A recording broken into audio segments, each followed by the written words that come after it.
All right, welcome to the Default Profitable Podcast. You're listening to the next episode, and today we're going to focus on what it takes to start, run, and grow a niche business. We'll be talking about some successes, some failures, and some actual stories from a real business owner. I'm your host, Matt Nettleton. Today, my guest is Dan Houk. Dan, welcome to the podcast. Well, thank you, Matt. Looking forward to having this conversation. Yeah, so it's interesting. I reached out. We've never really met before today. We've exchanged some emails and a phone call. But I reached out because of the name of your business struck me as interesting. So why don't we take the first 2 or 3 minutes, introduce yourself and your business to people listening? Sure. My name is Dan Houk, and the name of our business is PODS, which stands for Pet Order Disinfectant Solutions.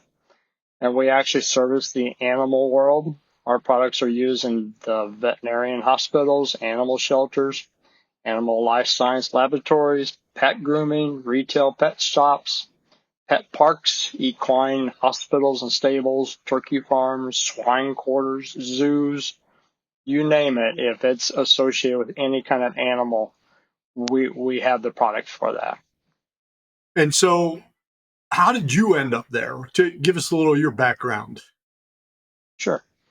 I have been in the distribution business into the commercial side for cleaning, sanitizing, disinfecting products, the chemicals, along with the tools, from brooms, mops, can liners, gloves. I mean, anything that basically is used to clean, disinfect, or even all the way into the food service industry, I have sold. So at the time, I was into my second career after I retired from my first one, and we were representing a large manufacturer of cleaning and disinfecting products. And we actually tried to get the current distributor base interested into the animal world just like they are into the human world. So the human world, they're already calling on the hospitals, the clinics, wherever you go to get your health taken care of. All those products are coming from a commercial distributor. But we couldn't get them interested. We couldn't get them to see the need, number one, and number two, the opportunity. So in my conversations with my wife, we kept talking about it. I said, well, why don't we just do it? So I actually contacted Snap-on Tools to see how they service their industry, and because I see their vans, and they were very kind to me and gave me a lot of information. And so we set up pods to service the whole animal world, where we have the cleaning supplies, the sanitizing supplies, the disinfectant supplies, and the tools on our van, and we just come around and check inventory and make sure that they have the right products. So a couple questions, right? And I ask this one pretty much everybody, but when I talk to business owners, they're at one end of the spectrum or the other. And one end is, hey, I have a great passion for this industry. And the other end is, there's an opportunity. I could go make money there.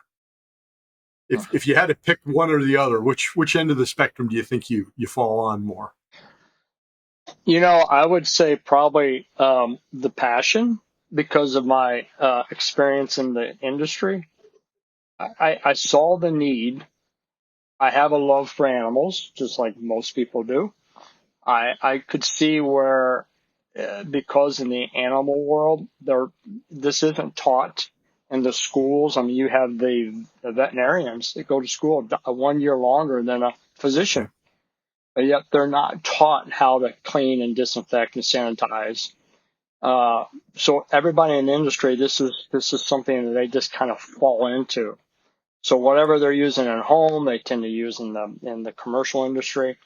And there's far more viruses and bacteria that they're dealing with in the commercial side versus the home side. And there's viruses that are not associated with the human side that are associated with the animal side.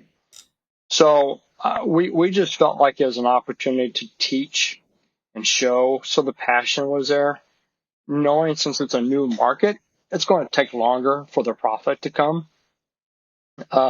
It does. It takes time when you enter a new market. The payoff takes longer.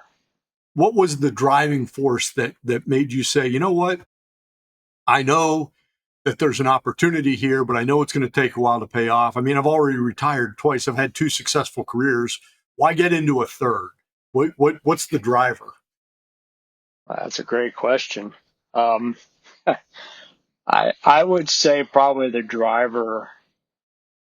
You really have to have that passion to in life for just life in general. I think that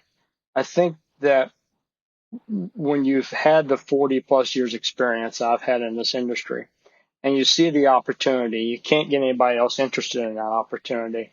And it's like it needs to be done.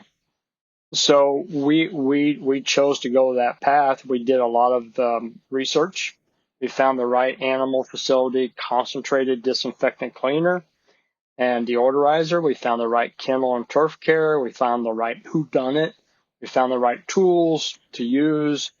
And those are our top selling items now.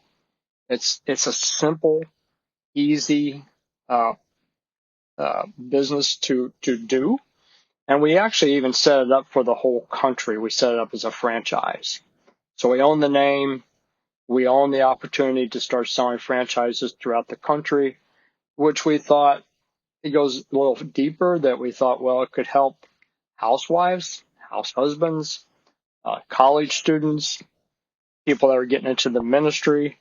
We felt like this could be a great start for them where the time you control your own time schedule and you can actually make some pretty good money in a short time throughout the week. So it was multiple reasons why I felt like, well, it's time to come back into the marketplace. So Now, how long ago did you actually do? How long you been around?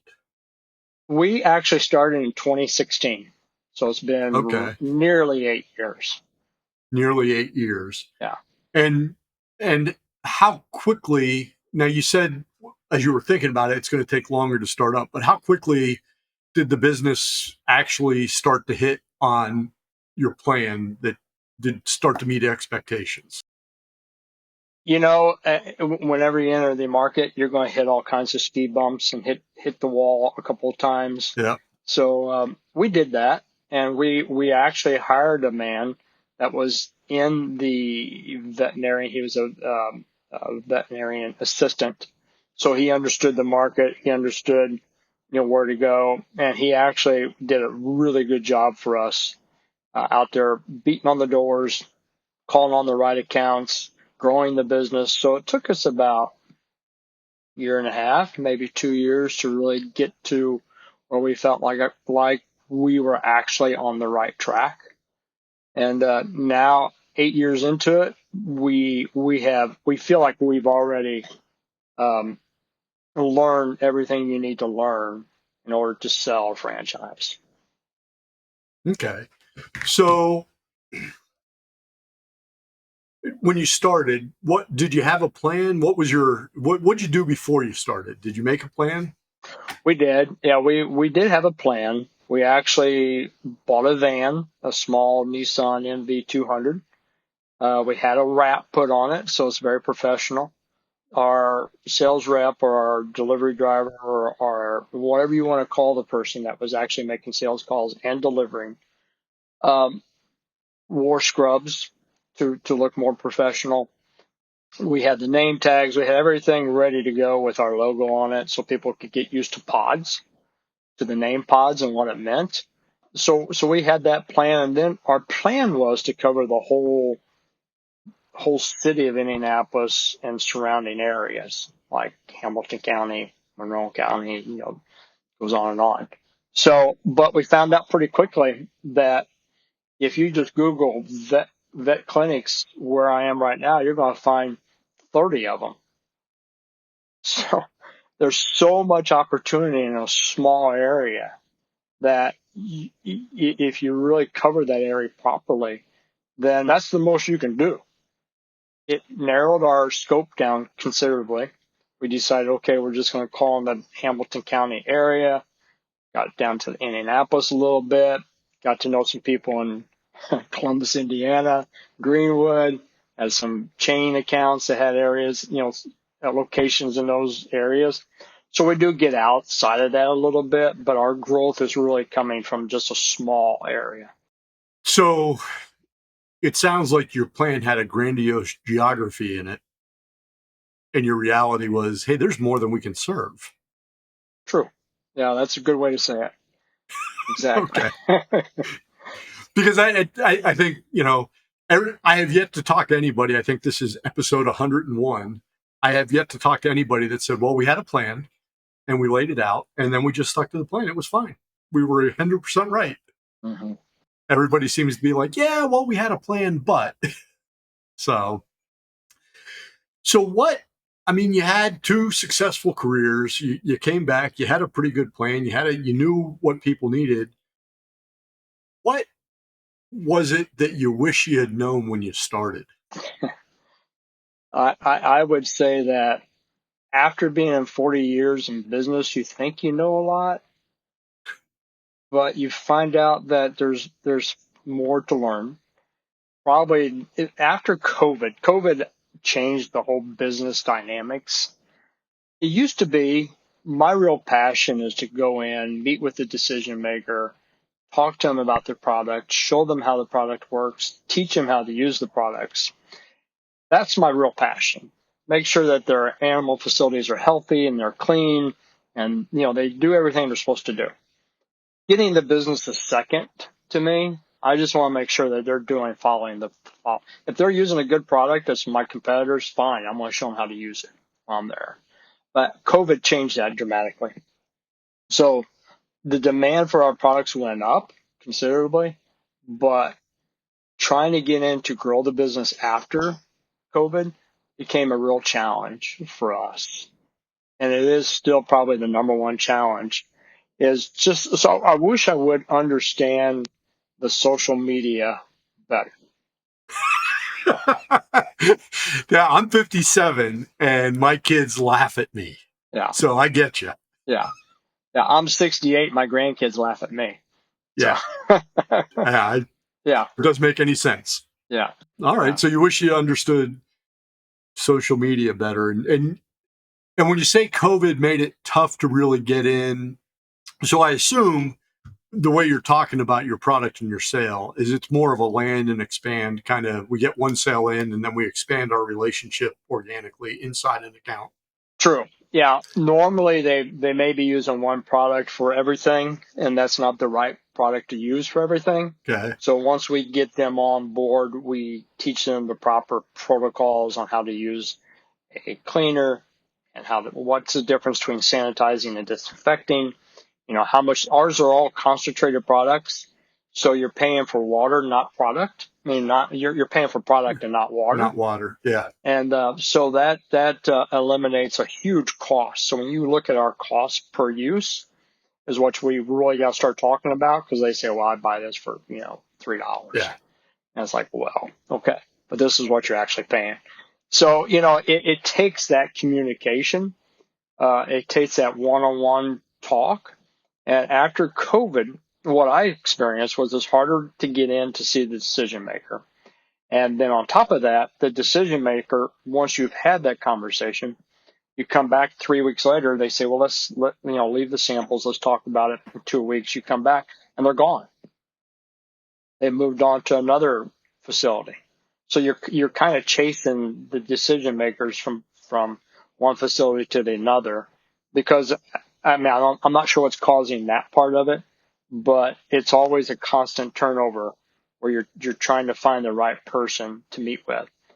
And obviously I've got grandkids, one's 18, one's 17, and they and I watch that generation. They really understand the social media, and they do so much shopping. They get so much information from that arena that I just don't understand completely. Yeah. Yeah. And it is, well, I've been doing the sales training thing for 21 years, and it is amazing to me the number of people that don't realize the value of bumping bellies with a client. Like Right. at some point, that face-to-face conversation matters. My daughter, who's now 23, has texted me from the backseat of the car while I drive. Like, I'm right here. Hello. You can say it out loud. So That's yeah, funny. Yeah. it's different. Yeah. So it sounds like really the thing that you wish you knew about was more the marketing than the selling. Yes. Yeah. I would say that's true. Yeah. The selling part, that's what I've done my entire career. Yeah, And I really enjoy that part. So yeah, yeah, the marketing yeah. was probably the most difficult part. Yeah. So when you have a friend or a one of your kids' friends or they come to you and they say, "Hey, I'm thinking about starting my own business," and you're offering them advice. Are you encouraging them or discouraging them? Well, probably depends on who it is. Um, because, it takes a certain personality to really want to really be successful in their own business. I guess the best way to answer that is that I have always, I have friends that clock in and clock out. And they tell me that, hey, Houk, you got a maid. Man, you don't have to clock in, you don't have to clock out. And I said, well, that's true. I don't have to clock in, but I don't get to clock out. I said, Right. because when you own the business or start a business or if you've been the owner for 20 years, that passion that drove you to do it is still there. So you don't just wake up one day and say, I'm going to do this. And then you wake up 20 years later and say, I'm done. I think that what drove you to do it is what keeps you moving every day. I mentor a few young people, and I've told them before. I said the best way for success. They always ask me, "Okay, how can I be successful?" I said, "Well, it's 12 hours a day, 7 days a week, and 20 years later, you're an instant success." Yes, overnight. Yeah, overnight. So it takes that personality that really says, "You know what? I'm just going to make it. No matter what, I'm going to make it." And then they got to understand that the last person to receive a paycheck is them. You have to take care of your employees. You got to make sure they're all taken care of and paid, and their health care is taken care of, et cetera, et cetera. So I guess it just boils down to what kind of person who I'm talking to, what their personalities are. Yeah, it's always interesting when they come to you and they're excited about clocking out Yeah, and and hey, listen, I get 5 weeks of vacation every year. It's yeah, paid. yeah, Yeah, good luck with that. yeah, exactly. So if 2024 Dan could sit down at a bar next to 2018 Dan and say, "Hey, listen, this pet thing, it's all going to work out, but here's what you need to focus on first." What would the focus on first thing be? Because you can do everything.